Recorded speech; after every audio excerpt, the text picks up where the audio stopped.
Kuna mshairi mmoja anasema kwamba qad ya'shaqu al-mar'u man la mala fi yadihi, huenda mtu akampenda yule asiyekuwa na mali katika mikono yake.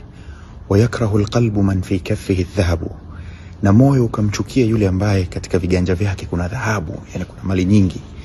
Ma qimata an-nasi illa fi mabadihim, yani heshima na utu wa watu haupo katika sehemu yoyote isipokuwa katika tabia zao na misingi yao. Lal malu yabqa wala al-alqabu war-rutabu, sio mali inayobakia wala majina makubwa na nafasi kubwa.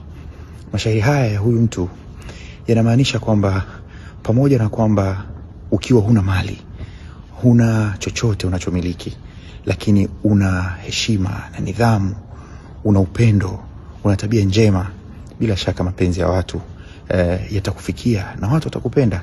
Bali sio watu tu, Allah subhanahu wa ta'ala atakuridhia na atakupenda. Na kitu kikubwa chenye thamani kubwa zaidi mbele ya Allah siku ya kiyama ni tabia njema za mtu.